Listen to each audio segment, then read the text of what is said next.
firman Tuhan. Saja kita buka dari 1 Yohanes pasal 4 ayat 7 sampai dengan 12. Tema kita hari ini adalah kekuatan saling mengasihi. Saya bacakan firman Tuhan. 1 Yohanes 4 ayat 7. Saudara-saudaraku yang kekasih, marilah kita saling mengasihi sebab kasih itu berasal dari Allah. Dan setiap orang yang mengasihi lahir dari Allah dan mengenal Allah. Barang siapa tidak mengasihi, ia tidak mengenal Allah sebab Allah adalah kasih. Dalam hal inilah kasih Allah dinyatakan di tengah-tengah kita, yaitu bahwa Allah telah mengutus anaknya yang tunggal ke dalam dunia, supaya kita hidup olehnya. Inilah kasih itu, bukan kita yang telah mengasihi Allah, tetapi Allah yang telah mengasihi kita dan yang telah mengutus anaknya sebagai pendamaian bagi dosa-dosa kita. Perhatikan ayat 11 dan 12, ini menjadi penekanan khotbah hari ini. Saudara-saudaraku yang kekasih, jikalau Allah sedemikian mengasihi kita, maka haruslah kita juga saling mengasihi. Tidak ada seorang pun yang pernah melihat Allah. Jika kita saling mengasihi, Allah tetap di dalam kita dan kasih-Nya sempurna di dalam kita. Saudara sekalian, barangkali banyak orang tidak menyadari apa sih menariknya dari istilah atau dari sikap saling mengasihi ini. Mungkin kita menganggap saling mengasihi ini sesuatu yang biasa, ya. Kalau kita lihat, oh kalau suami istri saling mengasihi, ya itu lumrah lah. Dan memang seharusnya itu saling mengasihi. Kalau orang tua dan anak hubungannya juga saling mengasihi, itu pun hal yang biasa dipandangnya, ya. Atau di antara jemaat dikatakan didorong untuk saling mengasihi, itu pun sepertinya sesuatu yang kita lihat juga gak terlalu bagaimana ya. Tetap sebuah yang kita anggap biasa gitu ya. Apa hebatnya dari sebuah sikap yang saling mengasihi ini? Setelah kalau kita lihat di dalam ayat yang kita baca tadi ya, kita lihat sebetulnya di dalam saling mengasihi itu ada kekuatan yang tidak terduga. Ada makna yang sangat indah. Ada dampak yang begitu besar di dalam saling mengasihi itu. Nah kalau kita perhatikan ayat 12 misalnya, tidak seorang pun yang pernah melihat Allah. Jika kita saling mengasihi, Allah tetap di dalam kita dan kasih-Nya sempurna di dalam kita. Saudara, saya ajak kita merenungkan di sini bagian pertama adalah dengan saling mengasihi, kita justru sedang menghadirkan Allah yang tidak kelihatan itu. Allah itu roh kita tahu. Dan tidak seorang pun pernah melihat Allah. Namun diri Allah itu bisa dinyatakan secara real dilihat atau dialami orang. Dan dia hadir yaitu melalui saling mengasihi dari antara orang-orang percaya. Ya. Karena waktu orang mengasihi itu sumber kasihnya itu adalah berasal dari Allah. Ya, jadi ini perbedaan kontras antara orang-orang yang di dalam Tuhan dengan orang-orang di luar Tuhan. Mereka yang tidak percaya Tuhan, ya mereka tidak mungkin mempunyai kualitas kasih seperti orang percaya mengasihi. Mengapa? Karena mereka tidak mengenal Allah. Ya. Tidak mengenal Allah, otomatis tidak ada sumber kasih di dalam diri mereka. Oke lah kalau kita katakan barangkali kita menemukan ada orang-orang di luar Tuhan gitu ya, yang bisa mengasihi orang lain, tapi pasti sampai pada taraf tertentu saja. Tetapi kasih yang ditunjukkan mereka pada akhirnya tidak bisa menghadirkan Allah. Sebab Allah tidak ada di dalam mereka. Ya, mereka juga tidak punya sumber kasih yang adalah Allah itu sendiri. Jadi kalau mereka pun bisa mengasihi sampai para taraf tertentu, tahap tertentu, kondisi tertentu, mereka tetap tidak bisa merepresentasikan Tuhan di dalam sikap mereka itu. Soalnya saudara kita lihat, jadi yang dihadirkan nanti adalah pasti bukan Allah. Karena mereka di luar Allah, saudara. Ya mungkin hal lain, ya pribadi lain, mungkin juga bahkan si jahat bisa juga yang dihadirkan di situ, saudara. Soalnya manusia yang jatuh di dalam dosa tidak mungkin sungguh-sungguh bisa mengasihi sesamanya dengan tulus. Ya manusia cenderung sebetulnya kalau mengukur dia lebih besar mengasihi dirinya daripada sesamanya. Apalagi mengasihi Allah. Manusia bisa mengasihi Allah dengan sungguh-sungguh seperti kasih Allah karena Allah lebih dahulu memberikan sebuah contoh, sebuah tindakan mengasihi sebelum kita bisa mengasihi Allah. Ya. Sudah ada salah satu pertanyaan yang memang sering ditanyakan, kalau Allah itu kasih, ya Allah mengasihi siapa? Sudah gitu ya. Sudah kita lihat, kalau Allah itu hanya satu pribadi saja, satu Allah dengan satu pribadi, maka tidak ada objek yang bisa dikasih. Kita melihat keunikan dari kekristenan adalah satu Allah dengan tiga pribadi. Ada Allah Bapa, Allah Anak, dan Allah Roh Kudus. Mereka saling mengasihi dengan kasih yang kekal sebelum dunia ini diciptakan. Sebelum ada manusia. Nah, kasih Allah ini juga akhirnya mengalir keluar. Dan objeknya itu ditambahkan, yaitu kepada manusia. Meskipun manusia sudah berdosa, Allah tetap mengasihi manusia. Ya, waktu Allah menyelamatkan manusia dan waktu Allah melahirbarukan manusia. Manusia itu percaya kepadanya, Allah tinggal di dalamnya dan dia memiliki kasih, sumber kasih yang berasal dari kasih Allah. Makanya kenapa menjadi keunikan di dalam kekristenan, saling mengasihi itu mempunyai satu keunikan yang sangat-sangat berbeda dari orang lain di luar Tuhan yang katanya juga mengasihi. Karena sekali lagi, kasihnya orang Kristen yang saling mengasihi, mereka menghadirkan Allah di situ. Ya, jadi ini sebuah kekuatan. Ya, kasih Allah terpancar. Allah sendiri pun diekspresikan gitu ya. Diproyeksikan di dalam kehidupan yang saling mengasihi satu sama lain. Sudah, kita patut bersyukur ya, karena kita memiliki sumber kasih. Allah itu berdiam di dalam diri kita dan dia itu adalah kasih, maka dia menjadi sumber kasih. Dan kita belajar apa artinya mengasihi.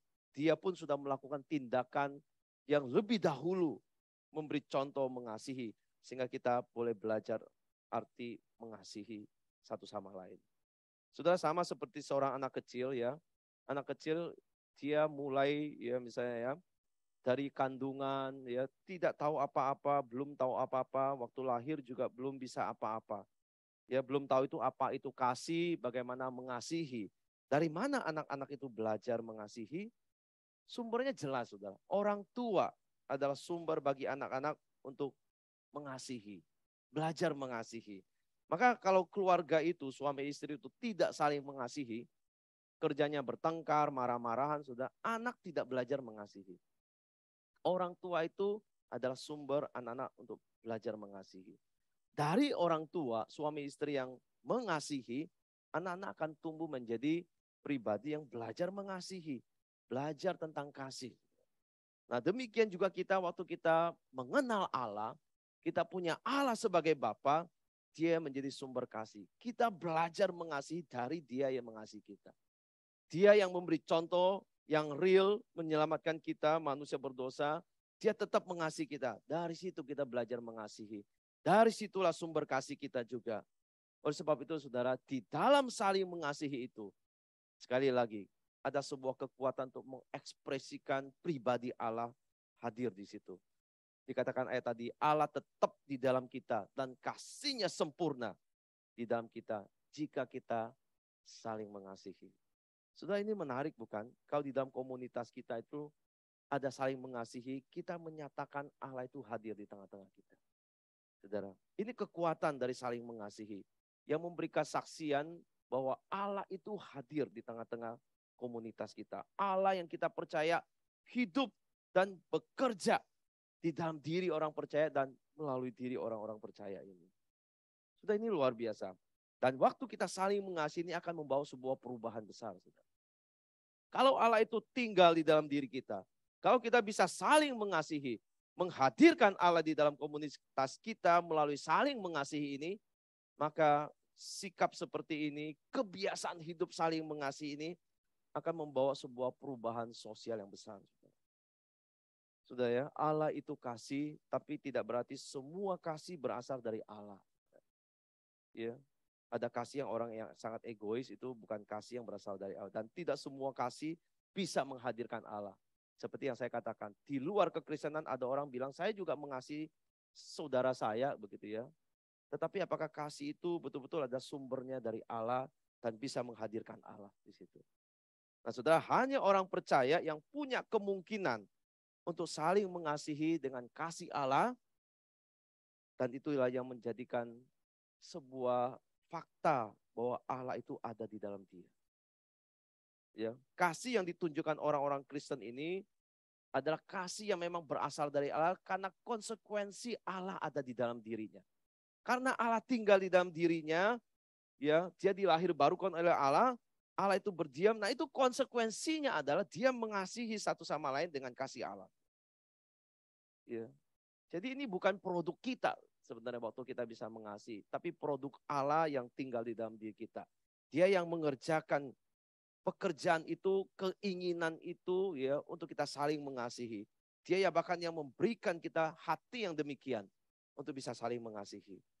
Maka betapa powerfulnya kalau kita bisa saling mengasihi itu karena kita sedang menunjukkan siapa Allah yang ada di dalam diri kita.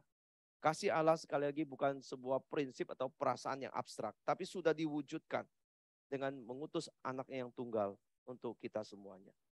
Saudara, dan kasih Allah ini kita percaya kasih Allah untuk manusia yang berdosa sudah membawa sebuah perubahan besar bagi hidup kita. Bukan? Kita yang tadinya berdosa karena kasih Allah kita diselamatkan. Kita yang tidak layak oleh karena kasih Allah kita dilayakkan. Kita diterima, kita diangkat menjadi anak-anak Allah. Oleh karena kasih Allah kepada kita. Sehingga kasih Allah itu merubah status kita, membawa perubahan besar secara sosial di dalam hidup kita yang mempengaruhi juga dunia ini. Dari ketiadaan pengharapan menjadi berpengharapan. Maka kita percaya, ya kasih Allah yang hadir di dalam komunitas orang percaya juga mempunyai kekuatan yang sama untuk menghadirkan ketiadaan pengharapan menjadi berpengharapan. Ya bisa menerima orang yang terkucil menjadi orang yang dikasihi, yang diterima. Seperti kasih Tuhan. Dan bahkan ini membawa dampak untuk orang-orang di sekitar kita. Saudara, ada sebuah cerita, sebuah kisah di suatu kampus ya. Di kampus biasanya ada klub-klub ya, seperti ekskul lah ya, klub-klub untuk mahasiswa yang baru masuk, mereka bisa pilih mau suka klub misalnya basket, klub tenis, ya, klub mungkin juga ada yang pencak silat ya atau bela diri gitu ya. Nah, ada satu klub ya namanya klub tenis itu, ada seorang mahasiswa itu bergabung di klub tenis itu. Ya dia klub tenis dan di klub itu banyak orang Kristennya. Ya, banyak orang Kristen. Ada sebuah persekutuan di situ juga. Nah, orang tua dari perempuan ini ngomong sama pembina klub ini. Dia bilang, saya berharap anak saya tidak dijadikan orang Kristen. Meskipun dia bergabung di klub yang banyak orang Kristennya.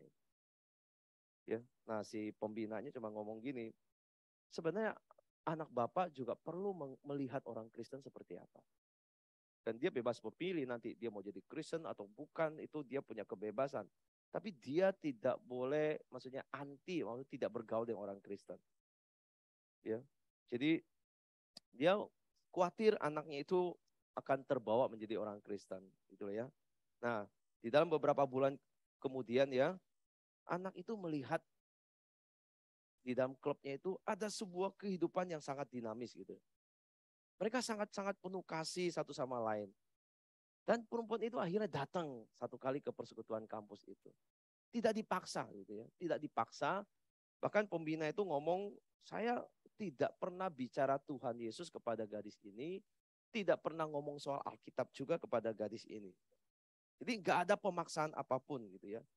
Namun gadis ini yang melihat kelompok mereka itu berbeda. Kelompok orang-orang Kristen itu yang sangat-sangat itu memperhatikan satu sama lain. Sangat lembut begitu ya. Sehingga waktu liburan Natal, ya orang tua ini kembali ke rumah gitu, mereka ada liburan, dengan antusias dia ngomong sama orang tuanya, papanya sama mamanya. Dia bilang, ada yang saya ingin sampaikan kepada kalian. Jadi orang tuanya, apa itu? Ya. Dia mengatakan bahwa saya telah menerima Yesus dalam kehidupan saya. Ini perempuan ini yang ngomong. Papanya syok. Apa yang membuat kamu bisa menjadi seperti ini katanya. Ya. Kamu dikirim ke sana untuk kuliah. Kamu bergabung ke klub itu untuk kamu melatih keterampilan. Tetapi kenapa kamu menjadi orang yang mempercayai Tuhan Yesus? Saudara, jawaban perempuan ini mengatakan begini. Setelah melihat kehidupan orang-orang teman-temannya yang Kristen itu, yang penuh dengan kedamaian, sukacita, dan penuh kasih katanya. Saya juga ingin memiliki semuanya itu. Nah, saudara, kita melihat bukan dari kisah ini, ada sebuah kekuatan besar waktu orang itu mau saling mengasihi. Bukan hanya menjadi sebuah contoh ya atau menghadirkan Allah itu ada, tapi Allah itu yang hidup itu bekerja di dalam komunitas. Di dalam sikap yang saling mengasihi, kehidupan yang saling mengasihi, itu akhirnya membawa dampak secara sosial. Orang yang di luar itu mengamati, melihat uniknya kelompok Kristen ini. Dan tertarik. Tanpa dipaksa, akhirnya mereka mau menjadi orang percaya. Sudah kita juga kadang-kadang kita pikir ya, enggak ada orang yang memperhatikan kita waktu kita mengasihi. Tapi ternyata tidak. Ada banyak orang mata itu bisa melihat kita seperti apa. Saudara, di setiap minggu kita itu ada banyak jemaat baru, ya, jemaat baru datang. Apa yang mereka lihat dari kita? Misalnya orang tua dari sekolah Litia juga, ya, datang antar anak nunggu selama entah setengah jam, 1 jam. Apa yang mereka lihat dari komunitas gereja kita? Apakah mereka menemukan ada sikap kehidupan seperti ini, saling mengasihi? Kalau ada saudara, ini powerful. Tanpa kita buka suara bicara Injil seperti pembina klub ini, tanpa kita bicara soal Alkitab, mereka pun bisa merasakan. Ini kasihnya berbeda, saudara. Perhatian orang Kristen itu berbeda, saudara. Dan ini bisa betul-betul membawa perubahan bagi banyak orang. Saudara, sebab itu Allah memerintahkan kita itu untuk saling mengasihi. Supaya kasih Allah itu semakin nyata. Bukan hanya buat kita, saudara. Tapi dilihat orang semakin nyata kasih Tuhan itu. Dan itu juga terbuka untuk mereka. Bagi orang yang percaya dan bagi orang yang tidak percaya. Mereka juga boleh mengalaminya. Nah, saya berharap saudara kita sebagai gereja yang punya kekuatan kekeluargaan ini. Mari kita kobarkan, pancarkan sikap ini. Sehingga orang yang datang ke ibadah kita setiap minggu pun, ya, mereka juga bisa merasakan ini. Bahkan saya rindu ya waktu orang baru datang, bukan hanya hamba Tuhan yang menyambut. Bukan hanya diaken yang menyambut. Jemaat bisa enggak? Aktivis bisa enggak ikut menyapa mereka? Bukan hanya 1-2 orang, 5 orang atau 10 orang dari diaken dan hamba Tuhan. Tapi kalau semua jemaat mau bergerak, sudah kira-kira.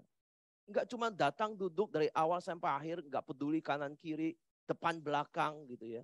Tapi mau menyapa, mau memberikan salam, memberikan senyum, sudah. Apakah ini enggak berdampak untuk orang yang datang pertama kali di dalam kesan pertama mereka, saudara? Jadi mungkin bukan hanya Asyir yang menyambut, tapi kalau begitu banyak orang menyambut dengan kehangatan, bukankah ini sedang mencerminkan Allah yang menerima mereka di rumah Tuhan, di rumah Allah. Maka mari kita mulai kebiasaan yang baik. Ya, karena itu bisa memancarkan kemuliaan Tuhan dan kasih Tuhan, dan itu punya kekuatan. Ya, kita boleh lakukan ini karena ini bukan hal yang sulit. Hanya kita mau nggak menunjukkan perhatian kepada orang lain. Bukan hanya mereka yang mempunyai jabatan, yang berkewajiban. Sebenarnya semua kita harus melakukannya. Entah kita lakukan berapa orang, itu sangat membantu. Ya, itulah kehidupan orang yang mengasihi. Bukan hanya inner circle kita, tapi lebih luas lagi. Kepada orang-orang baru, kita berikan apa yang terbaik untuk menyambut mereka. Sehingga mereka itu merasa ini kasih orang Kristen.